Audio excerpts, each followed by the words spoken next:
Oke. Sebelum ini saya umumkan sedikit hari Minggu, jadi kita akan ada Rosasana ya, doa Rosasana. Sebenarnya mirip kayak menara doa sih ya, cuma bedanya kita bawa makanan-makanan untuk memeriahkan tahun barunya Yahudi gitu ya. Rosasana itu tahun baru, kita masuk. Namanya bukan Ain. Alet P ya, betul ya? Alet P alet atau P alet P? Ya udah. Intinya itu tuh sebenarnya mulut Tuhan yang berbicara kan, sebenarnya P alet tuh gitu ya, mulut Tuhan berbicara. Jadi ya kita akan sama-sama berdoa. Kebiasaan kita di AOC Jakarta ini memang setiap tahun baru, tahun barunya Israel, kita akan sama-sama berkumpul. Masing-masing kalau bisa bawa sesuatu ya, yang kalian tanya sama Tuhan apa yang gue bisa bawa. Ya nggak harus semuanya, maksudnya nggak harus sesuatu yang besar, tapi sifatnya mungkin lebih profetik ya, sesuatu yang apa? Jam 4 sore ya? Oh, aku pikir jam 5. Jam 4 sore ya, saya ralat. Berarti tolong diralat di grup ya, yang youth aku ada bilang jam 5. Jam 4 ya. Terus ya kalau bisa bawa sesuatu, entah itu buah kayak atau apa yang kalian pengen bawa, memberkati semua yang di sini gitu ya. Jadi ya kayak apa sih namanya, potluck gitu ya. Ini kenapa menggema banget ya? Cek. Tas. Enggak ya? Oke ya. Oke, jadi kita kayak potluck gitu ya, kita bawa makanan, terus kita akan sama-sama makan kepala ikan, biar kita jadi kepala dan tidak menjadi ekor. Oke. Anyway, ya jadi jangan lupa datang jam 4. Kalau bisa jam 4 pas kita akan mulai, ya biasa sampai jam 6, karena jam 6 itu pergantian tahun barunya ya. Jadi jam 6 lewat sedikit kita sudah selesai gitu kurang lebih. Jadi seperti itu. Ya. Oke, saudara, kita buka sama-sama di Kejadian 37. Kejadian 37 ayat yang kedua. Kejadian 37 kita mulai dari ayat yang kedua. Kita baca dulu ayatnya, karena hari ini saya akan lebih banyak sharing dibanding baca ayat. Tapi kita baca dulu teks yang akan saya bahas. Kejadian 37 ayat 2, kita mau lihat cerita tentang kehidupan Yusuf sedikit, dari awal mulanya kehidupan Yusuf ya. Inilah riwayat keturunan Yakub. Yusuf tatkala berumur 17 tahun, jadi masih muda, 17 tahun. Biasa mengembalakan kambing domba bersama-sama dengan saudara-saudaranya, anak-anak Bilha dan Zilpa, kedua istri ayahnya. Dan Yusuf menyampaikan kepada ayahnya kabar tentang kejahatan saudara-saudara. Jadi Yusuf ini tukang lapor ya. Semua yang jelek dilaporin mulu ke papa mamanya gitu ya. Israel ya lebih mengasihi Yusuf dari semua anak yang lain. Bukan cuma karena dia suka ngelaporin kejahatan saudaranya, tapi karena dia adalah anak dari istri kesayangannya Yakub ya. Sebab Yusuf itulah anaknya yang lahir pada masa tuanya, dan ia menyuruh membuat jubah yang maha indah bagi dia. Jadi Yusuf dikasih jubah maha indah sama papanya.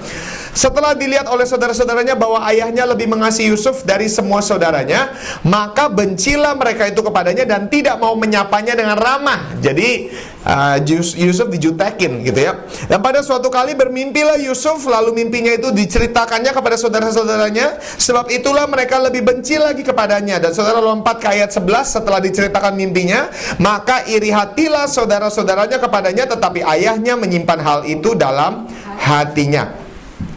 Saudara, mimpi, saya hari ini pengen bicara soal subjek mimpi, karena setiap kita pasti punya mimpi gitu ya. Baik itu mimpi kecil atau mimpi besar, mimpi yang sifatnya ilahi atau mimpi yang sifatnya impian kecil kita semua pasti punya mimpi. Dan kita semua ini dalam perjalanan juga mengejar mimpi. Kalau bisa kita berharap mimpi itu terjadi ya. Kita berharap mimpi itu terjadi selagi kita menjalani kehidupan yang hari ini kita harus jalanin. Tapi kita ini punya mimpi. Tapi saya mau bilang, walaupun sebenarnya setiap kita punya mimpi, tapi nggak banyak dari kita berani memakai mimpi tersebut, memakai jubah mimpi itu. Karena gini, mimpi akan membuat seseorang sangat berbeda. Orang yang punya mimpi dengan orang yang tidak punya mimpi, kalian akan bisa lihat jelas beda. Orang yang punya mimpi, perkataannya punya pengharapan. Karena punya mimpi, punya pengharapan, punya impian bahwa ke depan saya akan mencapai ini. Kalau misalnya, ya saya nggak bilang bahwa kita semua selalu bisa mendapat mimpi kita. Itu beda konteks lagi. Tapi saya mau bilang, semua kita tuh punya mimpi, dan dalam perjalanan kita nggak semuanya kita bisa sejalan sesuai yang kita mau. Itu pasti. Tapi orang yang tetap punya mimpi walaupun sedang menjalani kehidupan yang tidak sesuai ekspektasinya, orang yang punya mimpi akan selalu punya pengharapan. Walaupun hari ini beda dengan mimpi gua, tapi gua punya pengharapan. Syukur-syukur, siapa tahu mungkin kurang lebih gitu ya, saya bisa sampai seperti impian saya gitu ya.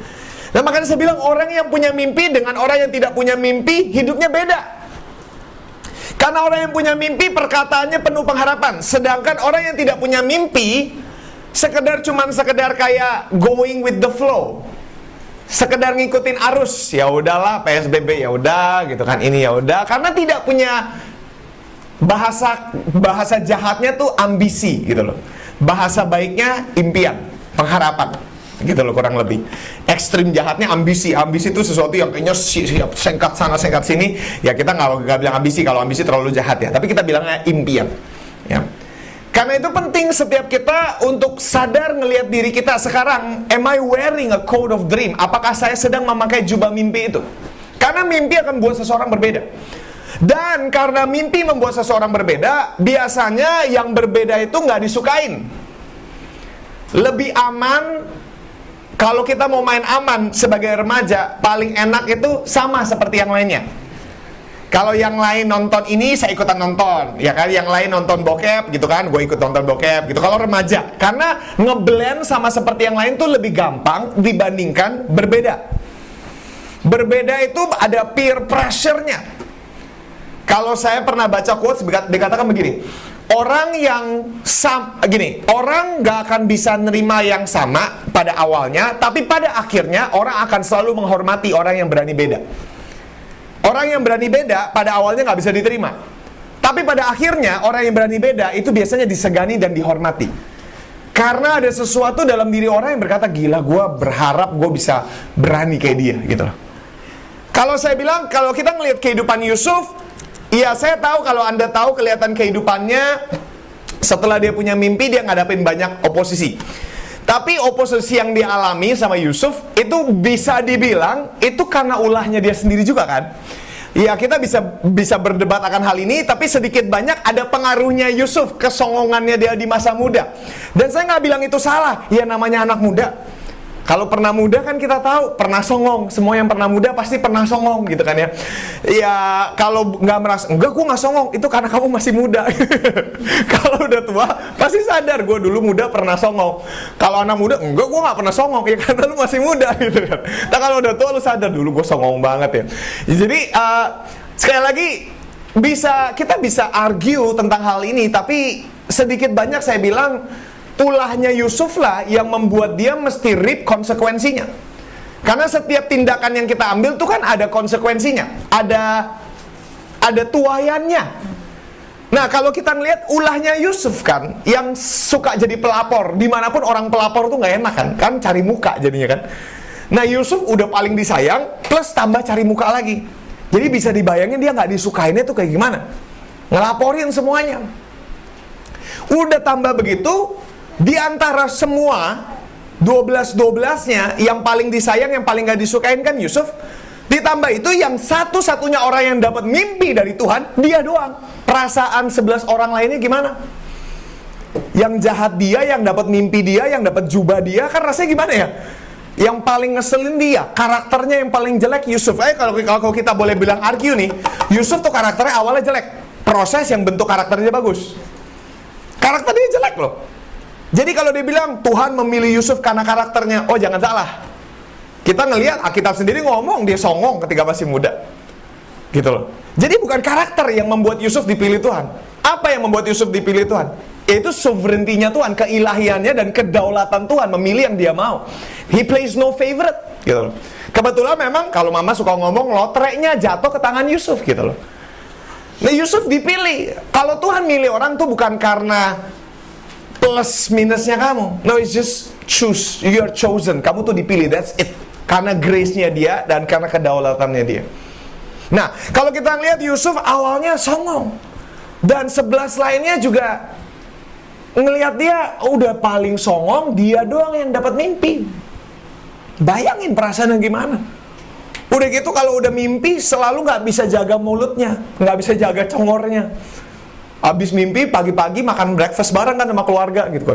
Satu keluarga mungkin mejanya besar gitu kan. Terus lagi subuh ada makan, Yusuf teng. Gue punya pengumuman. 11 yang lainnya kan kesel kan, apa lagi nih bocah mau ngomong apa lagi nih kan. Terus Yusuf berdiri. Kemarin malam gue mimpi. Gue kasih tahu ya mimpinya ya. Jadi kita semua 12 ini lagi nuai gandum. Nggak tahu kenapa gandum lo orang bisa sujud nyembah gua. Kenapa ya kira-kira ya? Jadi 11-11nya dengerin itu kan kesel banget kan. Ya udah, mungkin hari pertama masih didiemin. Besokan harinya mimpi lagi. Teng gitu kan dengan songongnya. Semuanya lagi breakfast gitu kan, lagi makan pagi. Dia cerita lagi. Kemarin malam gue mimpi lagi aneh 2 kali loh. Mau tahu nggak mimpi apa? Oke, gue kasih tahu. Padahal nggak ada yang bilang mau tahu gitu kan. Dia mau kasih tahu aja. Gue lihat bulan, bintang, matahari semuanya nyembah gue, men. Kira-kira kenapa ya? Songong kan, nyebelin banget kan. Terus ya bisa bayangin kan keselnya kayak gimana. Kalau mungkin dibilang kalau saya jadi anak-anaknya Yakub, mungkin kalau saya jadi salah satu anak Yakubnya ketika dia bilang berkas lu sujud nyembah gue. Mungkin kalau anak pendeta kan mainannya dulu pas zaman kecil gitu, tolak dalam nama Yesus gitu. Ya dulu pas kecil gitu kan. Kalau dulu saya sama kecil ternyata saya gitu diajarin sama mama, nggak boleh ya ngomong jorok, ngatain satu sama lain tuh nggak boleh. Jadi kalau orang ngatain kan dulu kita ngertinya kalau dikatain balas kan. Sejak bertobat sama mama bilang nggak boleh balas. Jadi gimana? Tolak dalam nama Yesus, jangan mau terima. Oke. Cuman masalahnya kalau tolak dalam nama Yesus doang, gak puas batinnya. Karena merasanya lu ngatain gue cuman tolak gitu kan. Akhirnya saya sama adik saya menciptakan sebuah ide. Bukan cuman tolak, mantul 2000 kali lipat dalam nama Yesus. Pertama cuman mantul. Dasar lu gendut, tolak, mantul dalam nama Yesus gitu kan. Udah mantul sekali gak puas, rasanya gak seneng kan, tambahin mantul 2 kali lipat. Terus mantul 2000 kali lipat. Kalau masih ingat mama, masih ingat kan dulu kecil. Saya mau tesnya gitu tuh. Kalau nggak pernah bercandaan begitu, berarti bukan anak pendeta sejati. Siapa dulu anak mudanya begitu kan? Saya dulu sama adik saya gitu. Mungkin kurang lebih anak-anak kayak Yusuf juga gitu kali. Anak-anak kayak Yakub gitu kan. Sujud nyembah, enak aja lu. Tolak dalam nama Yesus gitu kan. Dulu belum ada dalam nama Yesus, tapi saudara ngerti lah. Kurang lebih keselnya gondoknya kayak apa. Tapi yang saya salut dari Yusuf, walaupun dia songong, betul, satu hal dia songong. Tapi ada satu hal yang saya sangat respect dia dari masa mudanya. Saudara tahu apa? His boldness, keberanian dia. Dia nggak pernah takut untuk jadi beda. Dia udah tahu, saya percaya Yusuf tahu dia dibenci sama yang lainnya. Tapi somehow mimpi dalam dia membuat dia kayak nggak terlalu pusing. Walaupun satu pihak itu negatif juga, tapi satu pihak lagi yang saya salut sama dia, berani loh. Bukan cuma berani, ketika dikasih jubah maha indah, itu jubah raja toh. Dia berani pakai. Kalau saya jadi posisi Yusuf, saya akan main aman. Maksudnya apa? Begitu dikasih jubah, saya tahu saya udah gak disukain, saya main politik pasti. Dalam arti apa? Supaya saya disukai, tetap dicintai papa, dicintai semua saudaranya, saya akan main aman. Jadi apa? Begitu dapat jubahnya gue simpen, gue hargai, gak gue hilangin kan? Gak bakal gue pakai, malu kan, gak enak. Kalau saudara jadi saya, jadi Yusuf, kira-kira bakal gitu nggak? Kurang lebih kan kita bakal mikir gitu kan, supaya jaga perasaan yang lain, kita nggak usah pakai jubahnya, ngapain pamer-pamer. Saudara lihat Yusuf, bukan cuma di meja makan dia pakai. Suatu hari papanya suruh kasih makanan. Kalau saudara lihat kan, ceritanya kan tadi kita suatu hari disuruh pergi sama papanya ke ladang gandum cari cek koko-kokonya. Songong. Udah pergi ke ladang gandum, jalan-jalan keluar pakai jubah maha indah. Kayak itu seakan-akan setiap kali gue mau ketemu sama koko-koko gue harus pakai jubah gue. Sengaja, gitu kan. Kalau ke tempat lain dia nggak pakai. Tiap kali ketemu kokonya aja dia pakai. Memang di satu pihak itu songongnya dia, tapi satu hal yang saya bisa respect sama dia, his boldness. Dia tuh berani dan dia nggak malu dengan mimpi yang dipercayakan Tuhan dalam hidupnya. Dia nggak malu. Cuman memang dia masih belum ngerti saat itu karena dia masih kecil. Dia pikir mimpinya tentang dia. Tapi kalau kita tahu ke depannya itu bukan tentang dia, bukan tentang Yusuf. Yusuf dipilih bukan supaya dia jadi raja. Yusuf dipilih supaya bangsa Israel bisa dipertahankan. It's not about him. Tapi dia waktu itu belum ngerti. Dulu dia pikir itu untuk menaikkan promosi dia, supaya dia terkenal tinggi. It's all about dia, ketenaran dia, kepopularitasan dia. Tapi ketika dia nyampe di sana, dia tahu itu bukan tentang popularitas dia, tapi untuk melayani yang lainnya. Dia dikasih mimpi seperti itu, tapi dulu dia belum ngerti. Tapi satu hal yang mungkin saya bisa bilang Tuhan respect sama dia juga, adalah dia ini berani. Dia berani berbeda, dia nggak takut beda. Dia nggak malu dengan being different. Itu satu hal yang mungkin saya bisa respect, saudara. Pertanyaan yang harus kita mungkin tanya hari ini, kalau kita punya mimpi, are we bold enough to wear it? Karena biasanya ketika dalam perjalanan kita ngelihat kehidupan kita makin tua, makin gak nyampe ke mimpinya, makin beda dengan mimpinya, biasanya kita udah gak pernah mau pakai lagi jubah mimpinya. Karena kan malu kalau gue terus pegangin mimpi, dan kalau masih 17 tahun punya mimpi masih seksi. Tapi kalau udah 50 tahun masih punya mimpi dan nggak nyampe-nyampe ke sana, kan rasanya memalukan. Nah, biasanya makin tua kita mulai lepasin mimpinya.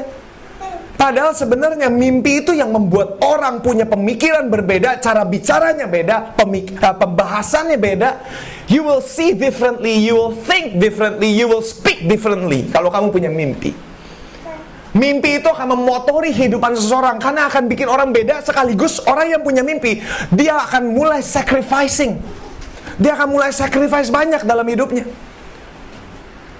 ketika dia punya mimpi. Dan orang gak akan suka karena sacrifice yang dia buat, karena dia punya mimpi. Ingat aja saudara, kalau Anda punya mimpi, Anda akan gak disukai orang. Kenapa? Karena kamu beda.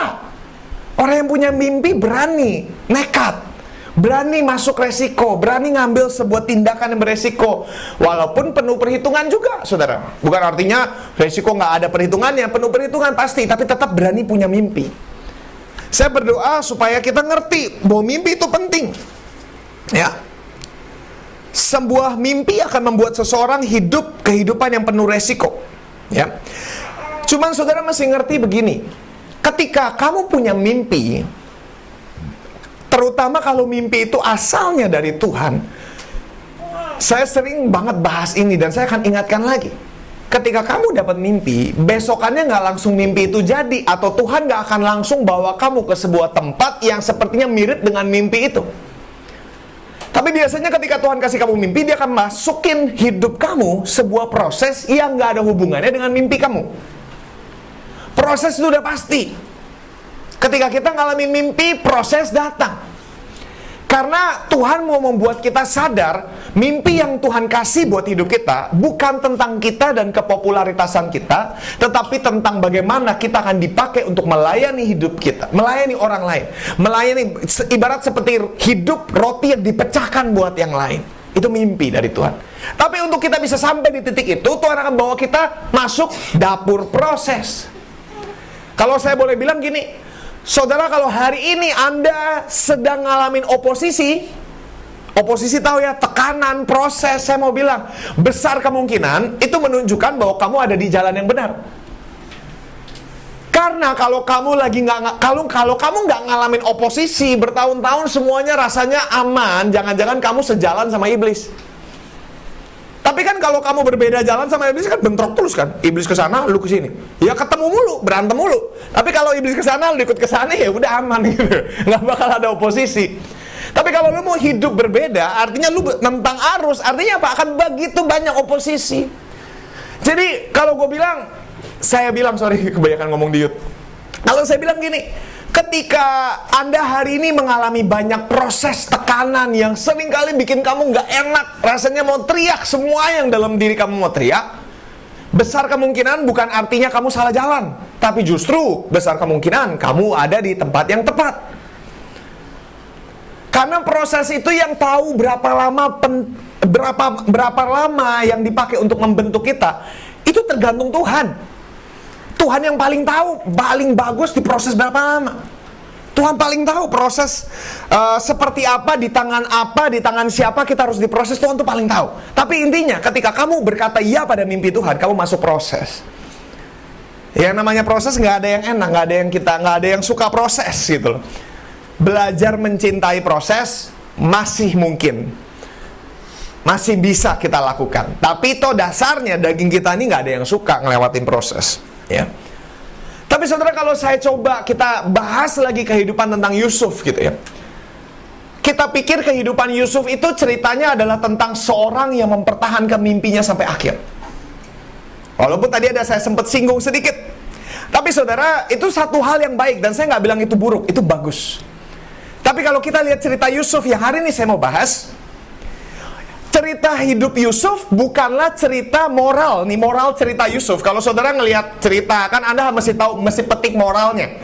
Apa moral dari hidup Yusuf? Apa moral dari cerita ini? Apa moral dari cerita itu?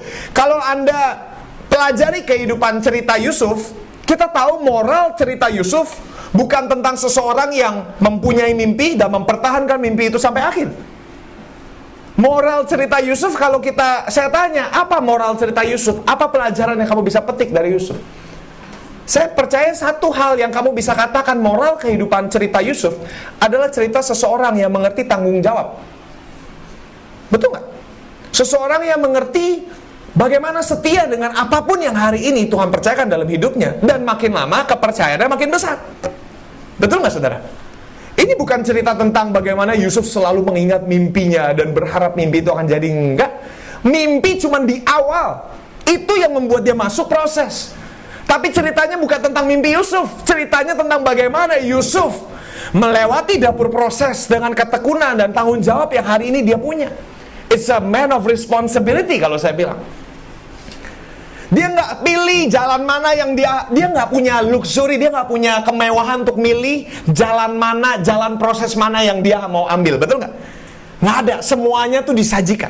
Walaupun memang beberapa hal karena bodohnya dia sendiri. Tapi saya mau kasih tahu saudara, dalam Tuhan tuh nggak cuma pakai keputusan baik kita, tapi Tuhan juga seringkali pakai keputusan bodohnya kita. Simpson melakukan hal yang bodoh kan? Masih ingat nggak? Ketika dia menikahi perempuan, saya lupa namanya, Filistin. Ketika Simpson pengen menikahi orang Filistin, kan papa mamanya, aduh jangan dong, jangan, lu gak bisa pilih yang lain, jangan. Kelihatannya kan hal yang bodoh kan, salah jalannya Simpson kan. Tapi kalau Anda baca ayatnya tulisannya apa? Tetapi orang tuanya tidak tahu bahwa hal itu adalah dari Tuhan. Nah lu, gimana? Dari sisi kita ngelihat nggak bener nih Tuhan, kan nggak boleh menikah sama orang Filistin, kan nggak boleh menikah sama orang asing gitu kan. Dari sisi orang tua, please jangan dong, lu jangan. Tapi Simpson bodoh amat, terus aja mau nikah sama yang dia mau. Tapi kan ayat di bawahnya tulisan apa? Namun orang tuanya tidak tahu bahwa hal itu datangnya dari Tuhan. Nah lo, ayo gimana? Bingung kan, teologi kita berantakan semua. Kalau yang saya bisa kasih tahu satu hal saudara, Tuhan nggak cuma selalu pakai keputusan yang baik, tapi keputusan yang buruk pun dia pakai. Karena semuanya ujungnya adalah mencapai mimpinya Tuhan, mencapai planningnya dia, rencananya dia. Gitu loh saudara. Jadi kalau kita lihat Yusuf, kehidupan dia nggak bisa pilih jalan mana yang dia nggak pernah dapat opsi, dia nggak pernah dapat pilihan. Mau pilih mana, ini A atau B. Enggak, dia semuanya dijojelin dalam hidup dia. Tapi yang dia bisa pilih adalah respon dia kan dalam setiap hal. What are you gonna do with that? Lu mau ngapain? Sekarang udah begini, lu mau ngapain? Lu mau ngapain? Lu mau marah-marah? Lu mau bela diri atau apa? Lu mau ngapain? Tapi yang saya suka sepanjang jalannya, yang dia tahu, yang menggiring dia sampai akhir bukan bintang di mimpi dia, tapi tanggung jawab di depan dia. Ini ada, saya kerjain. Ini aja, saya kerjain. Sudah, one by one. Itu yang dia pegang. Itu yang bikin dia nyampe sana. Saudara, dan saya berdoa supaya kita ngerti. Ya, ketika kamu masuk jalan mimpinya Tuhan, Tuhan akan bawa kamu proses. Dan proses itu seperti pertempuran. Yang bikin kamu gelisah, yang bikin kamu resah. Karena itu saudara sadar nggak ya dalam titik hidupmu, kamu menyadari nggak sih bahwa hidup kita ini kan penuh pertempuran, ya kan? Penuh battles, penuh pergumulan. Tapi saudara berapa banyak yang sadar ada beberapa pergumulan yang unavoidable, yang kita nggak bisa pilih, yang tiba-tiba datang bukan karena kesalahan kita, bukan karena pilihan kita, yang memang harus datang. Ntar tiba-tiba ada begini, ada begitu, ada begini, dan segala macamnya kita udah nggak bisa hindari. Selalu ada battle, pasti ada. Itu sesuatu yang sifatnya Tuhan memang giring. Tapi ada juga battles yang sebenarnya bukan battles yang harusnya kamu masukin. Ibaratnya, itu harusnya bukan urusan lu. Saudara ngerti nggak? Ada banyak battle yang, kalau saya boleh bilang begini, choose your battle wisely. Karena ada banyak battles yang kamu nggak bisa pilih, tapi yang bisa kamu pilih, pastikan kamu pilih dengan baik. Saya lupa dulu cerita di mana, saya masih ingat tuh. Ada satu orang, kalau nggak salah pas zaman saya remaja, kuliah, apa SMA, saya nggak ingat. Pokoknya saya ngeliat ada seorang pasangan kekasih berantem, debat gitu. Terus teman saya ngomong, teman saya bilang, tolongin tuh, kasihan tuh ceweknya mau dipukul gitu. Terus pas kita lihat ternyata ceweknya kayaknya lagi berantem atau gimana gitu loh. Ternyata pas saya lihat cowoknya lagi dipiting sama ceweknya. Ya jadi kan mungkin lagi mau berantem tak gimana, ceweknya lebih jago taekwondo atau gimana, cowoknya dipiting gitu kan. Terus teman saya udah nggak jadi, lu ngapain? Mau bantuin. Tapi udah gue ngeliat gitu, udah nggak usah dibantuin gitu kan. Terus saya bilang begini, sebenarnya gini loh, lu tau nggak, kalau yang kayak gitu itu bukan urusan lu, jangan ikut campur. Kenapa? Kalau lu ikut campur, bisa-bisa dua-duanya jadi ngelawan lu.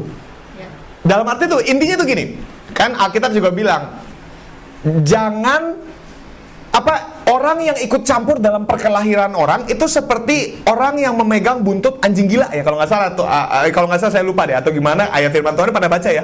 Jadi ibarat tuh gimana?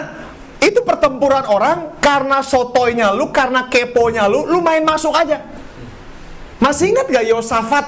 Kalau masih ingat Raja Yosafat, celaka hidupnya gara-gara apa? Masuk sebuah pertempuran yang gak seharusnya dia masukin. Saudara jangan pikir semua yang ada di depan kita harus kita perbaiki semuanya. Karena kalau kamu perbaiki semua yang kamu lihat di depan matamu, musuhmu jadi banyak banget.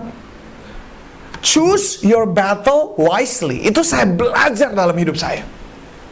Dulu saya kalau ngelihat sesuatu yang saya nggak setuju, saya akan ngomong terus. Saya akan perbaiki, saya akan selalu koreksi. Tapi seiring bertahun berjalan, makanya kemarin di pernikahannya Tini Tian saya juga ada ngomong, mana lebih benar, mana lebih penting didapati benar, being right atau establishing healthy relationship. Sebenarnya dalam hubungan kan gitu, yang banyak bikin kita nih berdebat adalah karena mau menang debat kan. Kenapa gue harus menang debat? Ya karena gue bener dan gue mau bener. Kalau gue menang debat, gue bener, lu salah gitu kan. Dan at the end of the day, ketika lu berhasil memenangkan debat itu, cost-nya apa? Relationship lu retak. Jadi mana yang lebih penting? Berdebat atau memiliki hubungan? Saya pun belajar dalam kehidupan saya juga karena youth-nya saya nih, jiwa mudanya saya. Kalau saya sering cerita, tahun lalu saya sering banget debat sama mama. Sampai di papa punya hari terakhir aja saya masih debat sama mama. Dan itu sesuatu yang sebenarnya saya sesali. Harusnya waktu yang hari terakhir itu saya bisa pakai untuk ngobrol sama papa, saya pakai buat debat sama mama. It's something yang cost me dearly banget di hati saya. Sesuatu yang bikin banget sakit banget di hati saya. Dan saya sadar, it's an experience for me to learn. There are things yang ada battle-battle yang gak harusnya lu masukin. Kalau itu pertempurannya Tuhan, biarkan Tuhan yang bela lu. If it's God's battle, He will do it for you. Nggak usah lu yang ngotot-ngototan di situ. Ujungnya apa? It will cost you. Lu akan bayar harganya. You will lose something. Jadi jangan karena egonya kita mau benar semuanya, akhirnya semuanya jadi musuh kamu. Awalnya cuma masalahnya sama suami. Karena kita nggak bisa kontrol, kita punya emosi, mulut kita juga, akhirnya ceritanya kita ceritain, kejelekannya kita ceritain ke semua anak-anak kita kan. Awalnya kelihatannya jadi banyak teman, nanti ujung-ujungnya bumerang kan balik. Masalah baru yang lu ciptain pada sesuatu yang nggak seharusnya lu ciptain. Kenapa? Because you do not choose your battle wisely. Karena itu minta hikmat sama Tuhan untuk pilih mana yang worth it. Jangan sampai, saudara, kita menghabiskan energi memenangkan pertempuran yang nggak seharusnya lu masukin. Ujung-ujungnya ketika lu selesai memenangkan pertempuran yang gak harusnya pertempuran lu, begitu lu harus ngadapin pertempuran yang mendadak harus lu alamin, energi lu udah habis. Semua sumber-sumbernya udah habis gara-gara kita ngabisin sebuah energi pada pertempuran yang itu bukan buat lu, ngapain lu ikut campur gitu loh. Kayak menurut saya cerita Yosafat kan ketika Mesir bukan mau nyerang Israel, mau nyerang bangsa apa saya lupa, Asyur atau apa gitu loh. Yosafat kayak nggak bisa, iseng aja kan. Gara-gara itu dia mati di situ. Menurut saya itu hal yang konyol. Masuk dalam sebuah pertempuran yang bukan dirancang buat lu, nyerang lu aja kagak, kenapa lu ikut campur gitu loh. Itu saya belajar dan saya berdoa supaya minta Roh Kudus yang bimbing kita. Karena sekali lagi saudara, Anda masuk proses Tuhan akan banyak banget. Semua yang kamu harus lewatin tuh banyak, dan itu semuanya menguras energi. Saudara, di proses Tuhan tuh menguras energi banget. Menguras batin, menguras tekanan mental, semuanya. Karena udah tahu kita tuh harus tetap menjalani proses itu. Jangan cari pertempuran baru, jangan cari musuh baru gitu loh. Choose your battle wisely. Terutama orang Kristen kan kadang-kadang semuanya harus dikomentarin. Choose your battle wisely. Yang bukan urusan lu, ya sudah, biarin Tuhan yang bela diri kan. Kita bela Tuhan. Tuhan bisa bela dirinya sendiri gitu kan. So kalau lihat komen-komen di Instagram tentang ini itu kan jahat-jahat kan.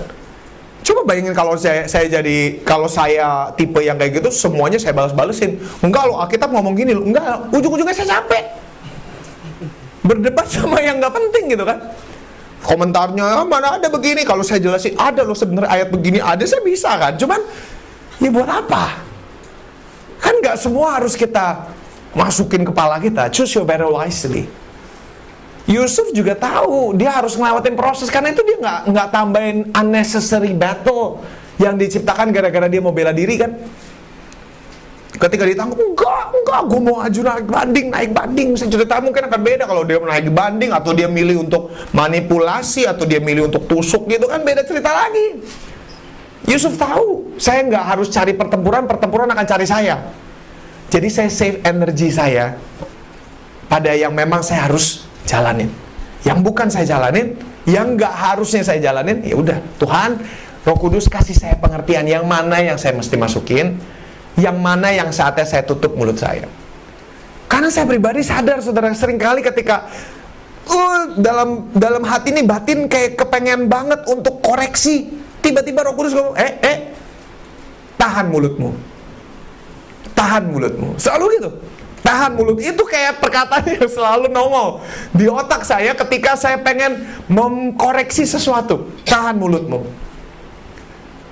Roh Kudus selalu lanjutin, save your energy, jaga, simpen energimu. Masih ada pertempuran yang harus kamu masukin. Ya. Jadi kalau yang kita nggak ngerti, kita nggak itu, udah nggak usah ikut campur. Kalau ditanya, apa pandanganmu tentang politik begini-begini? Nggak tahu, gitu aja.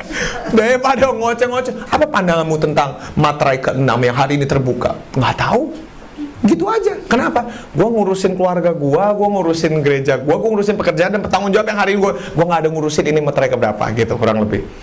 Saudara ngerti ya? Yang kita nggak kuasain, nggak usah harus berdebat tentang hal itu.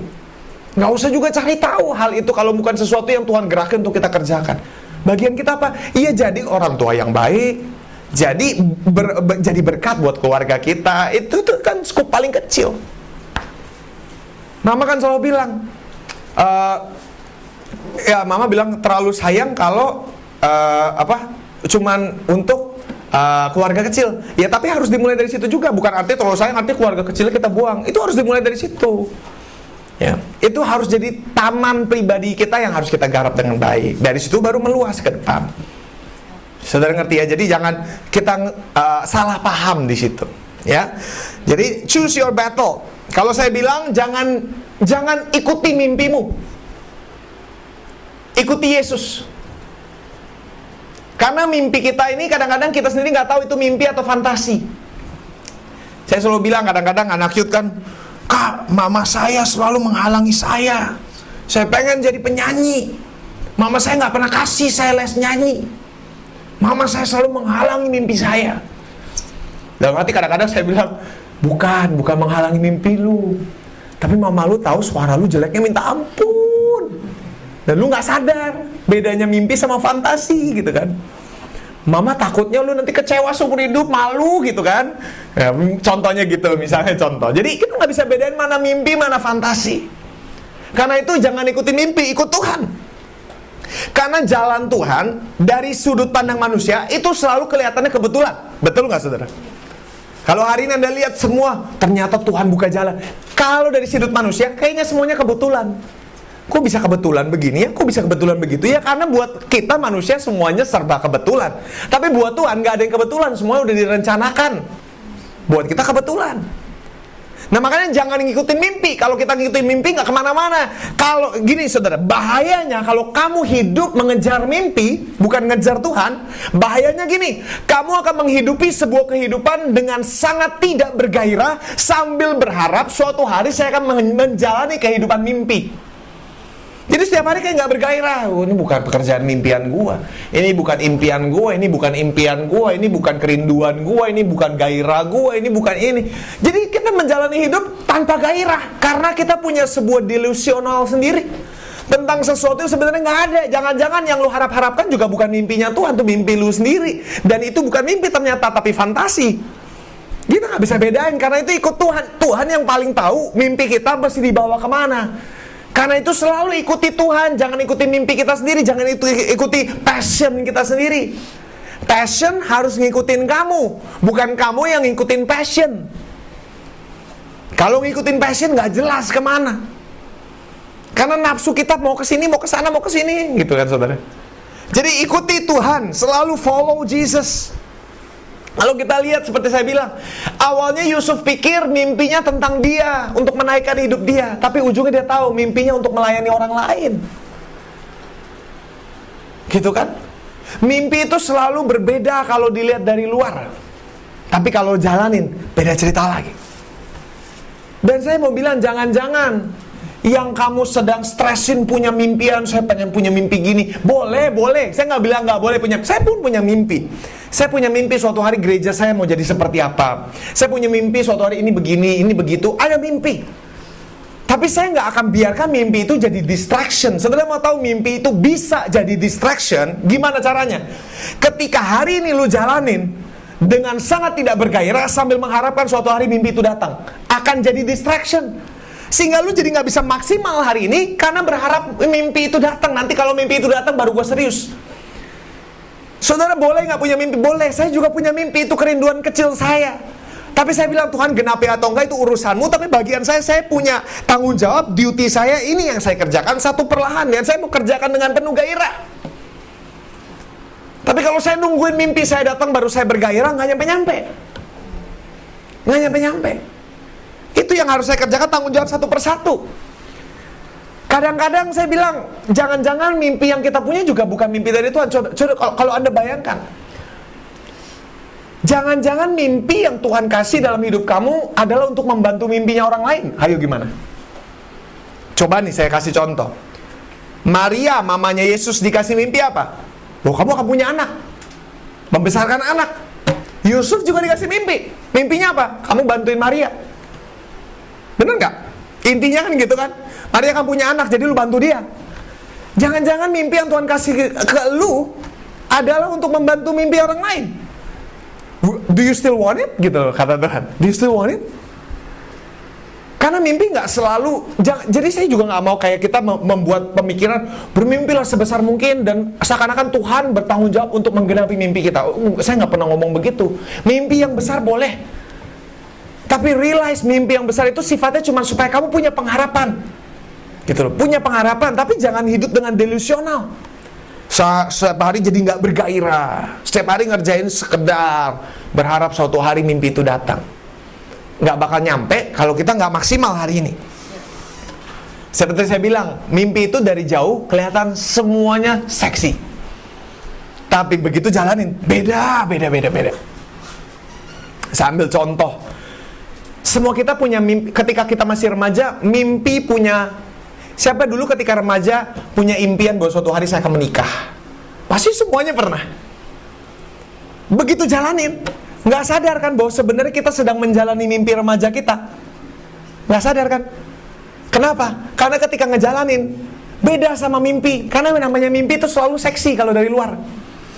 Suatu hari punya pernikahan seksi begini, akan begini, akan begitu. Tapi begitu jalanin, kita tahu beda kan? Beda. Saya bukan artinya, ya saya juga bilang, saudara, saya mau bilang pernikahan itu indah. Pernikahan makin lama di dalam Tuhan makin manis, saya setuju banget. Saya percaya itu bisa. Tapi yang saya mau katakan adalah beda dengan, contoh, ketika kamu masih remaja, pernah mimpi kan suatu hari saya akan SMA. Begitu udah SMA, kita nggak sadar bahwa kita sedang menghidupi mimpi remaja kita. Dan kita nggak bersyukur lagi. Karena beda dengan ekspektasi kita. Gitu loh. Jadi yang saya mau buka mata kita, saudara tahu nggak sih bahwa semua Anda hari ini yang sekarang Anda ada sekarang, Anda sedang menjalani mimpimu dari masa lalu. Kan tapi beda, dari dekat tuh beda, saudara. Dari dekat bulan tuh beda kan. Kalau dari jauh bulan tuh mulus. Makanya kan jangan bilang kamu kayak bulan, ya bolong-bolong gitu kan. Karena kalau dari jauh bulan mulus emang. Tapi kalau dari dekat bulan bolok-bolok gitu kan. Mimpi juga sama, dari luar tuh ketika kita sedang mengejar mimpi itu kelihatannya fun, seru. Tapi begitu jalanin, saudara kan beda cerita. Contoh nih, ya ini cerita lucu sedikit. Ketika saya pertama kali punya judah, bayangan saya tentang bayi itu tinggi banget, ekspektasi saya. Apalagi kan dari kandungan setiap hari saya baca Alkitab, kita doain, kita janjiin penyembahan. Bayangannya lahir-lahir bayi malaikat, walaupun bayi saya adalah bayi malaikat. Menurut saya itu bayi paling indah. Cuman saudara, dulu saya punya ekspektasi tinggi banget gitu loh. Dan saya juga berharap begini, nanti kalau bayi gua, begitu awal kan capek nih, awal capek banget gitu. Ya ini buat cerita saya dan cerita saya sama istri saya. Dulu ketika awal-awal, dulu kita pernah selalu ngomong gini, aduh pengen cepet-cepet 3 bulan ya. Kalau udah 3 bulan katanya lebih gampang. Katanya gitu, katanya. Sampai suatu hari saya lagi dengerin khotbah tentang parenting, ya. Saya lagi dengerin khotbah parenting, tiba-tiba pendetanya ngomong gini, kadang-kadang saya geli ketemu pasangan muda yang baru punya anak, ngomong, nanti kalau udah 3 bulan kayaknya lebih enak. Padahal dia nggak sadar seumur hidupnya nggak bakal sama lagi. Itu tiba-tiba kayak sambar petir, saudara, ceger gitu. Iya ya, bener juga ya. Karena udah 3 bulan tantangannya beda lagi. Katanya setahun pertama lu nggak bisa tidur banyak, tapi setelah lewat tahun pertama lu nggak bisa istirahat banyak. Jadi mana yang lu mau, tidur apa istirahat? Gitu kan. Katanya begitu, saudara. Saya pikir-pikir, oh iya ya, kalau gue nggak belajar berdamai dengan situasi gue akan hidup dengan pengharapan suatu hari hidup akan nyantai kayak dulu lagi. Dan sebenarnya ketika lu udah punya, menurut saya ikut Yesus sama punya anak tuh mirip-mirip. Kenapa? Sekali udah punya anak, hidup lu nggak bakal sama lagi. Ikut Yesus juga gitu, jangan berharap ikut Yesus lu masih bisa hidup dalam 2 dunia, karena hidup lu nggak bakal sama lagi. Walaupun mungkin lu masih jatuh bangun, tapi lu dibawa masuk proses yang lu pasti nggak suka banget. Sama kayak punya anak. Saya jadi sadar bener juga. Sekarang kalau tidur jadi waktu itu begitu sadar tuh, jadi sadar gitu loh. Ketika tidur sekarang jadi sempit. Ranjang gua kan dulu bisa guling-gulingan, peluk-pelukan kalau tidur. Sekarang udah tidur begini gitu, ada gini. Kemarin anak saya tiba-tiba ngejewer jambang saya lagi tidur. Cedadang gitu kan. Dia lagi tidur asik-asik bisa ngejewer. Saudara jadi kayak jeda. Jadi sayang jeda gitu. Ya, cuman kehidupan tuh kan beda banget. Dan kalau kita nggak belajar berdamai dan menikmati capek-capeknya, belajar nikmati, belajar beradaptasi kan gitu loh, saya akan hidup dengan ketidakbahagiaan. Karena nggak menyadari bahwa ini mimpi yang dari dulu saya impikan. Cuman sekali lagi, mimpi punya anak tuh seksi. Begitu ngejalanin, mesti bear tai-tainya, kencing-kencingnya gitu kan, itu masih bisa kita ngeladenin semuanya gitu kan. Walaupun sebelum punya anak saya kurang lebih sudah punya gambaran punya anak akan susahnya kayak apa. Begitu punya anak ternyata melampaui ekspektasi. Karena semua anak beda-beda gitu loh saudara. Ada anak yang mungkin gampang gitu kan, gampang diurusnya. Ada anak yang agak ribet. Teman-temannya Evelyn malah lebih ribet lagi anaknya gitu kan. Dari kecil kena GERD gitu kan. Wah itu ribet banget. Apalagi tambah sepupu saya juga ada datang main cerita anaknya dulu keluar masuk rumah sakit mulu. Aduh saya bilang, aduh stres banget gue dengernya gitu kan. Tapi anyway saudara, saya mau sampaikan sekali lagi. Saudara sadar bahwa sekarang yang kamu hidupin adalah kehidupan mimpi. Bersyukur karena itu. Semua yang lu mimpikan hari ini kan sedang lu jalankan dulu nih kan. Mimpi punya ini, bener kamu sedang jalani sekarang. Cuman bedanya beda. Dari luar seksi, dari dalam beda cerita. Dan seumur hidup tuh kayak gitu saudara. Saya jadi sadar bener, udah masuk gigi 2 udah gak bisa mundur lagi. Saya jadi mikir-mikir, sekarang sudah setahun, 2 tahun, 3 tahun, sampai sekitar 30 tahun lagi mungkin baru saya bisa tidur berduaan lagi sama istri saya. Terus saya mikir 30 tahun lama. Terus saya mikir, kapan ya gue bisa guling-gulingan lagi di ranjang gitu kan ya. Mikir itu gitu, tapi saya pikir kalau saya cuman ngabisin hidup saya ngitung-ngitung hari saudara, akhirnya saya nggak bisa nikmatin kan. Gitu saudara. Kalau saya bisa belajar berdamai, saya bisa nikmatin. Kemarin saya lihat Judah pertama kali akhirnya bisa jungkir balik sendiri. Wah, akhirnya bisa, wah malahnya gitu, wah seneng banget gitu kan. Karena ya kita masih belajar bisa menikmati musim-musimnya. Jadi sekali lagi saudara, kamu sedang menjalani mimpi yang Tuhan sedang berikan dalam hidup kamu. Tapi ya nggak akan ada fantasi yang kita harapkan tuh, itu imajinasi. Realita beda. Dan Tuhan nggak pernah janjikan kehidupan yang tanpa masalah. Tuhan janjikan kekuatan di tengah masalah. Artinya apa? Kamu pasti ngalamin masalah. Cuman ada kekuatan. Senjata yang ditempa melawan kau nggak akan pernah berhasil. Tapi bukan artinya senjatanya nggak bakal ditempa melawan kamu. Akan ditempa, cuman nggak akan berhasil. Akan ngalamin, akan takut, akan deg-degan, tapi nggak akan berhasil. Amin saudara ya. Mari kita berdoa yuk. Bapak terima kasih Tuhan, kami sudah selesai sharing hari ini. Kami berdoa Tuhan supaya apa yang sudah disampaikan Tuhan membuat kami bisa menjalani proses kami dengan pengucapan syukur. Walaupun memang Tuhan ada beberapa hal yang kami gak suka, dan kadang-kadang kami pikir, untuk apa saya mesti lewatin ini? Ketika Yusuf ngelewatin semua juga saya percaya Yusuf pasti bertanya, untuk apa saya lewatin ini? Tapi anyway, dia terus lewatin, tetap percaya kepada Tuhan. Karena itu setia dalam perkara kecil akan selalu dipercayakan perkara yang besar. Perkara yang besar artinya ya makin repot. Perkara yang kecil kalau kamu belajar setia, hadiahnya perkara yang besar. Artinya apa? Makin banyak tanggung jawabnya, makin banyak repotnya.